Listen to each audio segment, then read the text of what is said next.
vais poursuivre cette information aujourd'hui. Je me présente, je suis Marc Richard est mon nom de famille. Pour votre information, je suis directeur commercial de la société HMS Industrial Networks, dont je vais faire une présentation des différentes solutions de communication industrielle.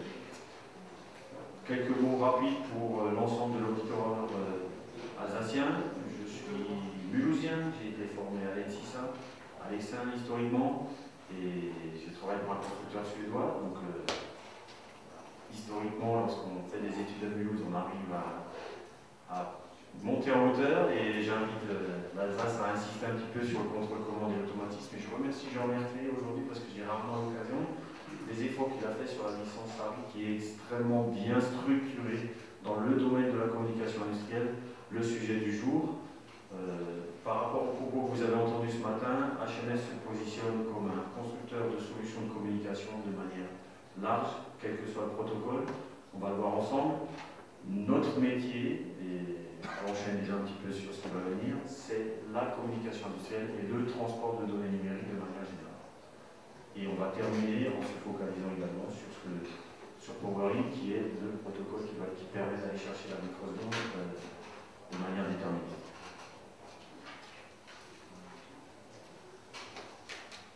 Alors, pourquoi avez-vous besoin de connexions flexibles? Je me suis permis de reprendre un slide que j'adore utiliser, qui montre très exactement quelle est l'évolution de la communication industrielle. Historiquement, depuis 75, on a entendu 73 pour l'Ethernet. Les dates sont approximatives ici, mais on peut partir de 75 de deux protocoles. Un série, un Ethernet, c'était plus ou moins média, c'était en devenir. On termine en 2012. En bleu, une multitude de possibilités au niveau de la communication dite série standard, à la fois dans le contrôle commande automatisme. J'ai mentionné également du building automations, tout ce qui est bâtiment, où il y a également un média série qui existait. Fin des années 90, on était sur l'Ethernet de manière globale. Très rapidement, PowerLink a été défini, je crois que c'est en 2001 si je ne me trompe pas. Dans la même mouture, on a eu une définition autour de Modbus TCP, Ethernet IP qui était précoce, je dirais, mais on termine en 2012 avec une multitude de protocoles qui sont basés sur l'Ethernet industriel. Nous ne détaillons pas dans le processus tout ce qui est Wireless Networks, tout ce qui est Sensor Networks, qui est aussi une définition en devenir, et tout ce qui est safety. Vous comprendrez que pour parcourir toutes ces couleurs-là, et je l'accorde à PowerLink, c'est le seul protocole qui permet de couvrir tous ces besoins que nous identifions chez HMS par des couleurs, parce que ce sont des médias différents ou des fonctionnalités différentes, et PowerLink permet effectivement de faire cette solution transversale. Sachant que PowerLink n'est pas un média série, ou a été un média série par le passé, mais nous arrivons à uniformiser avec PowerLink différents éléments, depuis la couche instrumentation jusqu'à des solutions safety. Un dernier camembert sur ce slide. Je n'ai pas donné les détails d'Ethernet qui représentent la part de marché du nombre de nœuds dans le monde. Actuellement, on est à 19%, et Stéphane Cotier, ce matin, dans sa présentation, vous a détaillé les parts de marché de chaque protocole. Je rebondis sur cette vue globale pour vous mentionner que l'Ethernet est extrêmement important à partir depuis la fin des années 2010. Profibus est un protocole qui est en place, et un certain nombre d'interlocuteurs aujourd'hui me l'a mentionné, c'est existant. Concrètement, les années à venir sans l'Ethernet, c'est impossible à l'heure où on se parle. En ce qui concerne HMS, nous avons tout simplement triplé le nombre de nœuds installés, commercialisés, parce que nous parlons de nœuds communicants autour de l'Ethernet, et je vais vous faire une annonce concernant PowerLink, et je pense que c'est ce que les Anglais saxons appellent wow, c'est-à-dire c'est assez impressionnant. Alors, comme je vous l'ai mentionné antérieurement, à quoi sert notre métier? Notre métier sert tout simplement à rendre communicant n'importe quel type d'équipement sur une ligne de production sur n'importe quel type de protocole. Alors, on a parlé d'uniformiser le protocole ce matin, il y a eu des solutions présentées.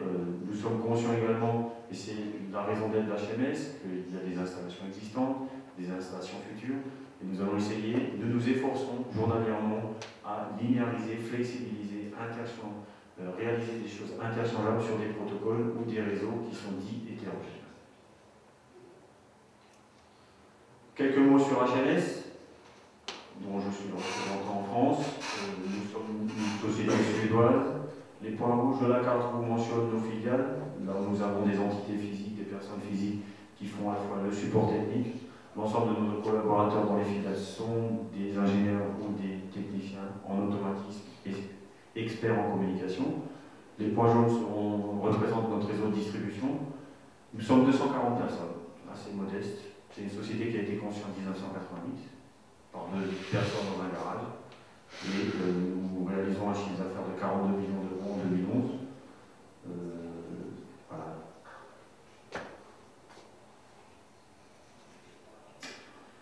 Alors pour votre information, comment nous travaillons en quelques mots, nous avons le même principe que BNR. J'ai apprécié la présentation de ce matin parce qu'ils ont jugulé le développement et la production au même endroit.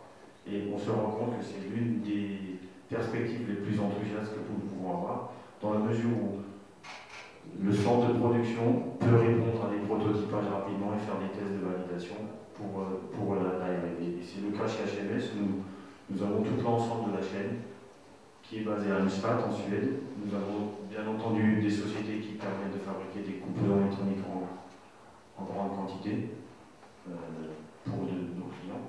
Et nous sommes certifiés ISO 9001 2008. Nous respectons les réglementations et l'OHS, en l'occurrence pour tout ce qui est composants électroniques, sujet qui ne vous concerne pas si vous ne faites pas des développements électroniques, mais qui concerne effectivement un certain nombre d'entreprises développement électronique. Voilà. L'entité France, Cocorico Mulhouse, appelons un chat un chat. Lorsqu'on m'a demandé où je voulais m'installer, où est-ce qu'on voulait installer la filiale France, j'ai parlé de Lyon et de Mulhouse. On m'a laissé nous installer à Mulhouse. Nous sommes actuellement 4 à Mulhouse. Nous avons un 5e collaborateur qui est basé à Lyon, qui nous a rejoint au mois d'octobre. Monsieur Alaoui, qui est ingénieur solutions support technique, qui est un ancien élève de l'IUT de Mulhouse, qui a fait l'assistance à qui nous a rejoint en 2008. Et nous avons Patricia Beaujon et Anne Terce qui travaillent avec nous. Voilà. Nous rayonnons sur le marché français, le Maroc, la Tunisie, l'Algérie de manière globale. Sur les pays francophones, nous avons, dans le principe de travail, nous ne rechignons jamais à transmettre des informations. Donc nous travaillons du point de vue technique, mais pas commercial, avec nos confrères suisses et belges également. Voilà. Alors, je vous présente quelques-uns de nos clients qui sont des constructeurs en automatisme, avec qui nous avons des partenariats, à qui nous fournissons des solutions. Pour vous imaginer la chose suivante. Si vous êtes industriel et que vous épatez une fabrication, il est fort à croire que vous ayez au moins, je dis bien au moins, un module de communication dans l'un de vos équipements au sein de votre usine sans que vous le sachiez. Tout simplement parce que nous fabriquons simplement la partie communicative des composants, que ce soit des îlots pneumatiques, des robots, des aéros, des variateurs. Je mentionnerai quelque chose dont je suis assez fier. Nous travaillons avec Moteur Leroy Sauveur en France. Avec toute une gamme de produits, Chicago Pneumatique à Nantes, qui est également un fournisseur de l'industrie automobile locale PSA, qui fabrique des visseuses pour l'ensemble des lignes, Arrow Welding System, qui est une société française, basée dans l'ouest de la France, qui fabrique des systèmes de soudage pour que nous puissions enfin conduire des Peugeot et des Citroën. Voilà. Nous annonçons 1 million de nœuds installés en 2010. Nous allons annoncer à partir de 2012 2 millions de nœuds Enibus installés dans le monde. Donc quand nous disons installés, ça veut dire également commercialisés. Donc nous avons une très forte croissance du nombre de points de communication installés exploitant les technologies Enibus. Zoom sur PowerLink. Alors HMS, pour votre information, est arrivé tardivement sur PowerLink. Moi je demande à notre société d'intégrer PowerLink depuis 2008, chose qui n'a pas été faite. Il y a eu un certain temps de latence, mais l'accélération est extrêmement importante et ça image ce que M. Stéphane Potier disait ce matin. PowerLink est en train de prendre un essor fulgurant et je l'image avec des chiffres aujourd'hui devant vous. Déjà, nous avons signé un accord en novembre 2011 et annoncé de manière publique que nous intégrons PowerLink dans la gamme Enibus, donc vous allez voir les détails. M. Stéphane Schelleger, qui est connu dans l'ensemble des collaborateurs linéaires, avait convenu de la chose avec notre directeur, M. Staffan Ballström, et nous nous annonçons de manière publique, dans un press release en anglais, et je vous donne l'information en français, qu'HMS Industrie Network va fabriquer en 2012 15 000 points de communication PowerLink. Alors pour imaginer ce que ça pourrait représenter pour une petite société comme la nôtre, et par rapport au volume de nœuds installés dans le monde, il faut savoir que ça représente 4% du nombre total de nœuds implantés dans le monde en 2011. Vous pouvez vérifier cette valeur, elle existe dans une newsletter de PowerLink qui est disponible sur le site. Donc en fait, nous sommes partis presque de zéro, nous connaissons PowerLink parce que nous l'avons fabriqué antérieurement pour un de nos partenaires, mais de manière officieuse, nous n'avons pas divulgué d'informations. Mais nous avons, en l'espace de 6 mois, nous fédérons 15 000 points de communication dans le monde, quel que soit. Alors, les détails de la technologie exploitant la technologie Anibus ne sont pas divulgués, ne sont pas publiés pour le moment, mais ils vont l'être d'ici le courant de l'année. CQFD, la croissance rapide de PowerLink. Si HMS se fabrique à 15 000 nœuds par an, avec nos capacités de production, et nous sommes une petite société de 240 personnes, imaginez ce que peut faire DR, qui 2300 ou d'autres qui exploitent cette technologie-là. Revenons un petit peu à notre société, à HMS plus exactement, nous avons un logo qui est tout simplement Anibus, qui veut dire n'importe quel bus de terrain, c'est assez basique à comprendre. C'est une trademark qui représente différentes solutions. Alors nous avons des solutions de modules embarqués, des passerelles. Ce sont des dispositifs de raccordement dans un environnement industriel. Nous cherchons à connecter les réseaux les uns aux autres et nous essayons de rendre flexible l'ensemble des interlocuteurs et des réseaux industriels. En 2 slides maintenant, y a-t-il dans la salle des gens qui font de l'électronique embarquée? J'avais déjà identifié monsieur, donc apparemment on n'a qu'un seul interlocuteur. Eu égard au reste de l'auditoire qu'on avait pressenti plutôt utilisateur que développeur électronique, je me suis permis d'insérer que 2 slides. Si vous avez besoin de détails techniques, je suis disponible pour vous de manière particulière. Donc, en fait, HMS développe à la base un processeur MP30 qui est un processeur de communication qui s'appelle MP30, donc Network Processor. Nous allons avoir le MP40 qui est la nouveauté 2012, qui va nous permettre d'atteindre des perspectives de la microseconde, chose que nous cherchons à atteindre avec PowerLink. Et de ces technologies-là, de ce processeur-là, nous déclinons des modules de communication qui sont interchangeables, c'est-à-dire des modules de communication pouvant communiquer sur différents protocoles. Nous sommes historiquement connus sur le marché.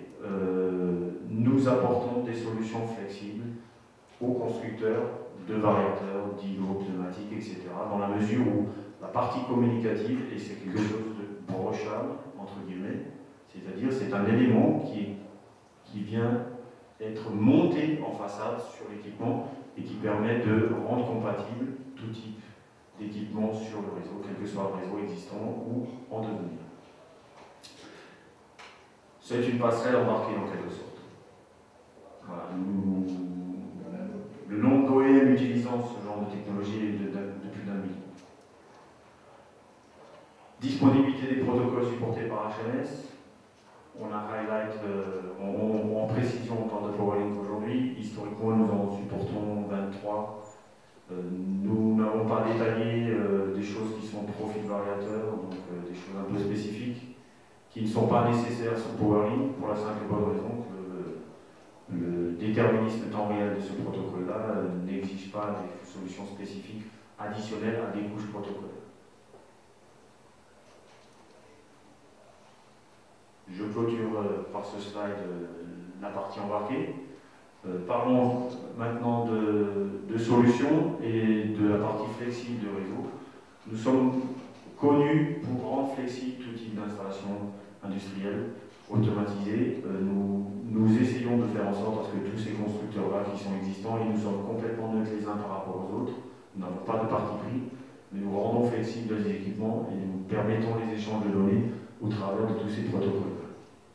Voilà, nous avons plus de 300 combinaisons disponibles à ce jour. Nous avons dans certains cas des arguments économiques, tels qu'il a été mentionné chez PNR, dans la mesure où on a soit la possibilité de tout arracher, tout revamper, soit la possibilité de mettre une gateway et une passerelle, ça coûte 1 millier d'euros, par exemple, par rapport réflexion complète d'une ligne ou d'une zone d'instrumentation, le prorata est extrêmement élevé et l'argumentaire est intournable.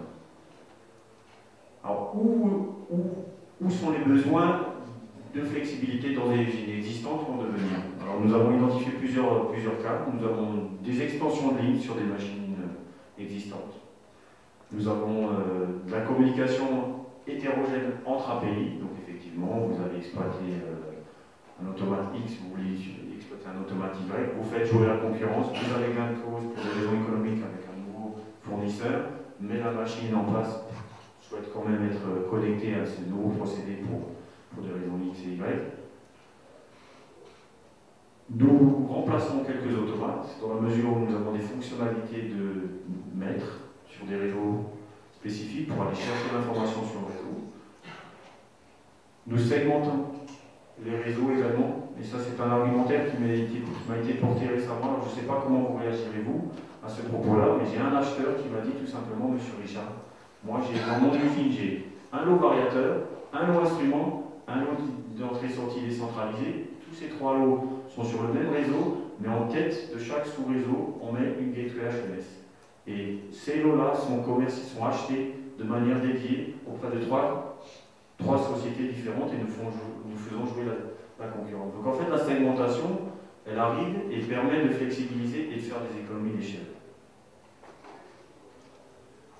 Dernier cas également, homogénéisation du réseau. Alors je parle d'homogénéisation dans le cadre d'instrumentation où nous allons récupérer des informations sur des systèmes qui sont communicants sur des protocoles des fois très exotiques, et ça existe encore. Hein.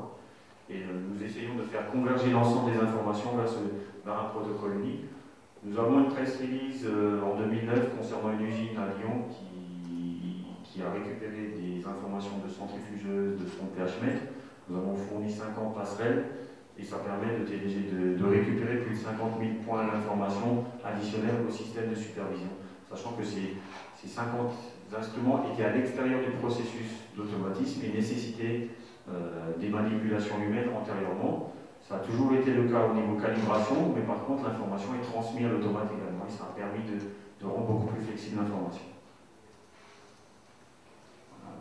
Et je parlerai dans le dernier point de la nécessité de transférer les données au niveau vertical, comme l'a été mentionné ce matin, c'est-à-dire au niveau MES, VRP, depuis l'instrumentation jusqu'à la couche de gestion de production.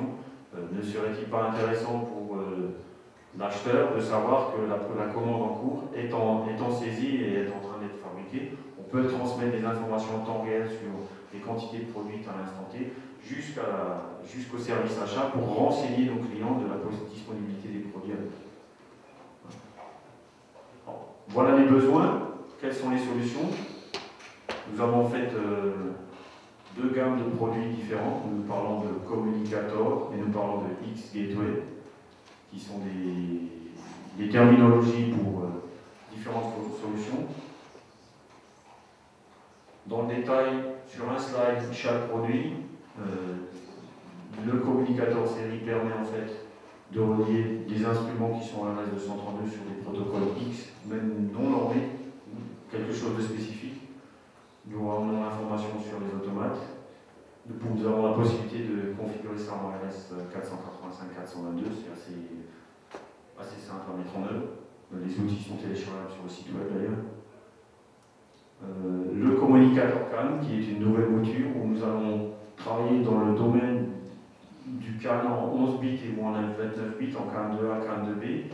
Il faut savoir que dans l'industrie du transport, beaucoup de solutions sont basées sur le CAN. Quand je dis le transport, ça peut être un camion, ça peut être un bateau, ça peut être des choses roulantes.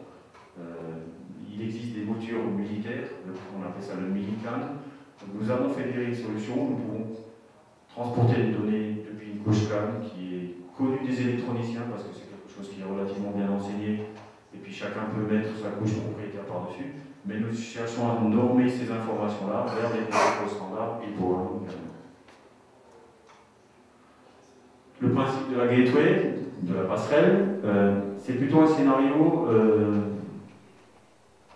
protocole normé à protocole normé. On a eu à résoudre une problématique entre deux automates, comme je l'ai mentionné. On va tout simplement mettre une passerelle pour qu'un automate basé sur l'Ethernet industriel, qui peut être également PowerLink, puisse communiquer avec un automate existant dans une usine. Donc là, on fédère des informations de manière bidirectionnelle sur des boîtiers qui sont IP20, donc on est au même niveau que l'automatisme, et on permet l'interopérabilité des protocoles. Autre cas de figure avec la X-Gateway, je l'ai mentionné tout à l'heure, on va remplacer un automate en récupérant des informations qui sont sur un réseau existant pour les fédérer sur un nouvel automatisme. Donc là, typiquement, c'est des installations dont on veut refaire le contrôle commande complet, mais on ne veut pas refaire l'ensemble de l'instrumentation. On parlera de revamping dans notre jargon également. Et à ce moment-là, HNS intervient dans la mesure où on peut mettre des passerelles qui permettent de récupérer des informations sur un niveau instrumentation vers un niveau supérieur. Voilà. D'où l'intérêt également de conserver des instruments qui rendent des services à la société, à l'entreprise, mais on donne la possibilité de se moderniser et d'aller de l'avant. Il est clair que dans 45% des cas, la gateway à moyen terme est complètement supprimée, pour être franc avec vous, parce que ces instruments-là sont également remplacés. Seulement, c'est souvent des plans d'action biannuels, donc on fait pendant une année, on met une gateway, on récupère l'information, et puis lorsque l'instrumentation est changée, très souvent les protocoles sont uniformisés sur toute la chaîne. On a parlé du transport de données vers le système MES ou ERP. Chez HMS, nous avons, au travers d'un même gateway qui a été mentionné antérieurement, la passerelle, la possibilité d'exploiter un OPC qui est téléchargeable gratuitement et qui permet de transporter des données depuis la couche instrumentation directement vers les systèmes IT qui a été présenté ce matin par Stéphane. Donc là, on va directement de l'instrumentation sur l'IT, de manière directe. En plus de ça, sur le même réseau qui est là mentionné en vert, Ethernet, vous pouvez connecter un automate, vous pouvez connecter un outil de configuration d'instrumentation, tout ça c'est tout à fait possible, et vous avez vraiment un saut depuis la couche instrumentation vers la couche, la plus haute du système. Voilà. En 2011, nous avons fédéré un nouveau développement qui s'appelle la Gateway Modbus TCP, où là nous avons Modbus TCP client, donc maître. Et c'est une nouvelle mouture avec un nouveau design. Nous avons fait évoluer les choses dans la mesure où il fallait respecter des nouvelles normes, apporter des solutions aux industriels, aux gens de la maintenance, parce que ce sont des gens qui sont extrêmement importants dans notre réflexion. Nous avons plusieurs fois eu des entretiens avec eux et la problématique très souvent dans la segmentation de réseau, dans la gestion de réseau, c'est qu'au milieu de la nuit, lorsqu'on a un réseau qui est en panne, ça devient compliqué, qu'est-ce qu'on fait? Et pour ce faire, nous avons fédéré des passerelles qui bénéficient d'une carte SDRAM qui permet de reconfigurer sans matériel l'ensemble de la couche communicative. Donc ce sont des outils qui sont... C'est un argument de vente, c'est un argument de gestion. Nous prenons en considération l'ensemble des interlocuteurs dans l'usine, à savoir la maintenance, l'automatisme, l'instrumentation, la production et voire même les achats. Nous avons le même cas de figure. Alors, sur le slide d'avant, nous parlions de Modbus TCP maître, qui est un protocole très répandu. Nous avons le cas également sur CANopen, qui est extrêmement bien implanté dans la variation de vitesse. S'il y a des gens parmi vous qui exploitent des variations, je pense que tous ont été confrontés à un moment donné ou à un autre à CANopen, parce que c'est l'un des protocoles les plus natifs dans le variateur de vitesse. Et nous avons un gateway qui est CANopen maître vers des protocoles réseau Ethernet. En l'occurrence, ça permet de conserver un système de variation qui était en place, qui donnait satisfaction, changer l'automatisme, et puis dans un deuxième temps, soit de supprimer la chose, soit de la laisser telle qu'elle.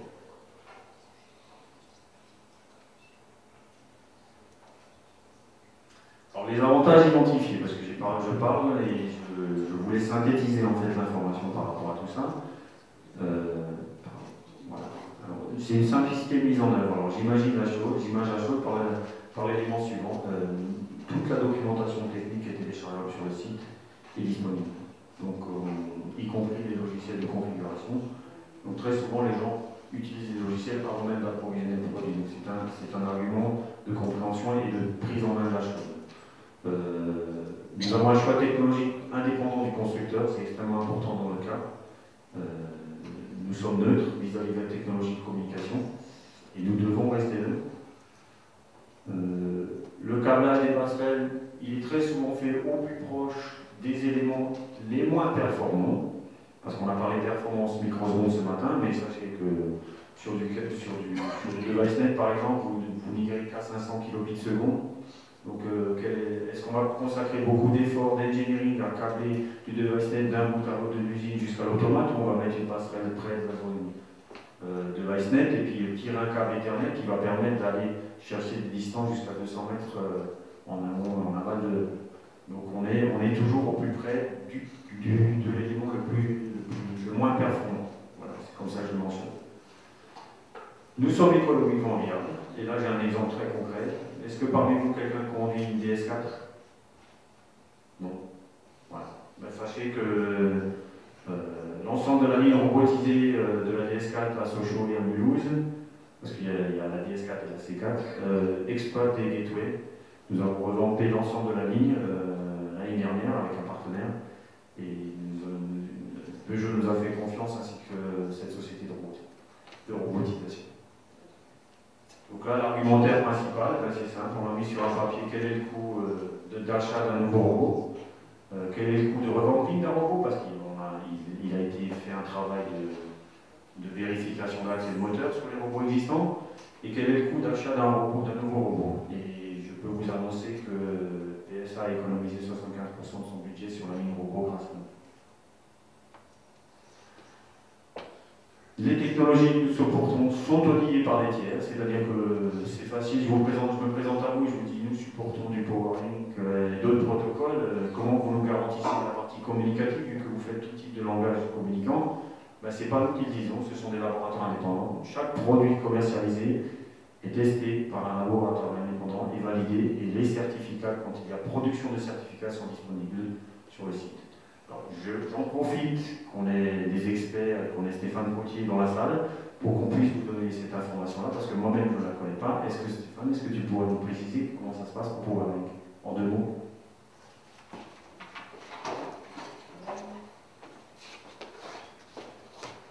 Merci. Rapidement, pour PowerLink, en fait, on a le PSG, qui est l'organisme de standardisation, qui fait un test de conformité. Donc il faut amener les produits PowerLink. Ça se fait dans différents pays d'Europe, généralement en Allemagne, parce que le marché d'automatisation est quand même pas mal en Allemagne. Et puis on a un test de conformité. Donc on a un outil automatisé qui va vérifier que toutes les fonctionnalités sont bien supportées et sont bien présentes. Et puis on a aussi un test d'interfonctionnalité, d'interfonctionnement, interopérabilité, où on met tous les différents types d'équipements les uns avec les autres pour voir si tout marche bien ensemble. Et donc à l'issue de ce test-là, qui dure 2 jours en général, on sort avec un certificat de conformité à la norme PowerLink. Mais c'est le cas pour à peu près tous les réseaux, ça fonctionne à peu près toujours pareil. Ma dernière question, y a-t-il un coût pour l'industriel pour cette certification, si ce n'est les 2 jours de présence? Alors, pour les membres PSG, c'est gratuit, donc il faut les membres de l'association, et puis pour les non-membres, c'est payant.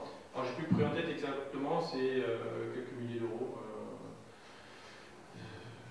Je vais me lancer, j'ai resté 2000 euros, mais je ne sais plus exactement combien c'est. Merci. Voilà, c'était une petite précision. Donc, nos produits seront certifiés par le PSG, comme je vous l'ai mentionné, parce que nous sommes indépendants, et ce n'est pas nous qui disons que ces produits sont valables et conformes, c'est vraiment des laboratoires indépendants. Voilà, je parle de certification, et Stéphane Potier vient de nous préciser comment ça se passe pour l'ensemble. Je préciserai également que les couches logicielles que nous exploitons sont les mêmes que ceux des constructeurs d'automatisme, dont nous mentionnons quelques noms ici parce que nous travaillons avec eux, tout simplement. Alors ils nous ont fait confiance, ça va être parmi mes derniers slides, je me suis permis de parler de ça de manière tout à fait humble, parce que j'essaie d'être modeste dans mon métier, mais comme nous sommes très peu connus et que les gens nous découvrent dans beaucoup de cas, je pense qu'il est bon de rappeler aux gens avec qui nous travaillons et ce que nous avons fait. Michelin, PSA, Renault, Genzyme, Control, nous avons de nombreuses usines en France qui nous contactent et nous répondons favorablement à leurs demandes. Nous avons des roboticiens qui nous contactent. Nous travaillons avec des intégrateurs connus qui travaillent pour vous ou dont vous faites partie. Nous travaillons dans le domaine énergétique avec des sociétés telles que General Electric, Alstom Power, nous mentionnons également Socomec, les fabricants pneumatiques, les fabricants de variateurs de vitesse, dont je vous ai mentionné l'intégration de nos modules embarqués, par le bras sommaire, Schneider Electric, Control Technics. Voilà. De manière tout à fait modeste, lorsque vous adressez HMS, vous devez, nous devons, je dis bien nous devons, d'avoir la même qualité de réponse que l'ensemble des interlocuteurs qui sont soit constructeurs ici, soit des clients finaux qui ont les mêmes attentes que vous. Voilà pourquoi je vous ai présenté ce slide. Je terminerai, c'est mon dernier slide. Je pense que je suis dans les temps. Ils ont rejoint notre programme de partenaires. Tout simplement, nous avons un réseau de distribution en France qui est extrêmement varié et qui couvre l'ensemble des technologies et de la distribution. C'est une obligation pour toucher le marché français, je dirais entre guillemets. C'est une spécificité franco-française plus forte qu'ailleurs en Europe. Nous avons des partenariats. Donc en fait, nous fédérons un programme de partenariat qui vise à transmettre les compétences que nous avons sur l'ensemble des protocoles. Alors je mentionnerai la VMO dont nous avons un visiteur ici aujourd'hui, ou deux je crois, vous êtes deux. Nous travaillons avec eux depuis 18 mois sur différents sujets. Nous avons Komori Chambon qui est un fabricant de machines spéciales. L'objectif de cette manœuvre, c'est tout simplement de créer un lien et de pouvoir aller de l'avant et d'avoir une sécurisation de l'industrialisation et du réseau industriel. L'objectif, c'est que lorsque vous vous levez le matin, vous êtes sûr que 24 heures sur 24, votre usine fonctionne. Une usine à l'arrêt, ça peut être des milliers d'euros de pertes. Nous travaillons dans l'industrie de l'automatisme, pas dans l'unité. Devant votre PC, vous pouvez vous énerver, vous pouvez avoir un écran blanc. Dans une usine, un booléen, c'est extrêmement important. Donc c'est ce pourquoi nous travaillons. Et c'est pour ça aussi que nous avons fait le choix d'auditer les gens avec qui nous travaillons et nous avons un nombre limité pour nous. Voilà. On vous propose également de devenir partenaire et de participer aux formations qui vont être proposées en ligne concernant l'ensemble des technologies de communication qu'HMS supporte. Je suis à votre disposition pour les questions. Je finirai mon propos par une chose que j'ai oubliée à l'étage, et j'ai vu que plusieurs interlocuteurs s'étaient penchés dessus. HMS Industrial Networks étant un constructeur à position complètement neutre vis-à-vis de la technologie, nous avons fédéré et rédigé avec l'ensemble des interlocuteurs et grands constructeurs d'automatisme, et je remercie Stéphane Schönegger de chez BNR également qui a participé au chapitre concernant PowerLink. Nous avons fédéré un livre dans lequel vous pouvez retracer l'ensemble des technologies de communication historiques en place, depuis les plus anciens. On peut parler d'Asie, on peut parler de liaison série Modbus RTU tout simplement, jusqu'aux plus modernes qui vont aller chercher et réaliser des solutions de manière déterministe et chercher de la microseconde. Donc quelque part, ce livre fait l'écart, le grand écart entre ce qu'on avait en liaison série, où on était à la milliseconde, à la microseconde, que nous sommes en train de réaliser pour vous avec l'ensemble des technologies autour de Cobra. Merci de votre écoute et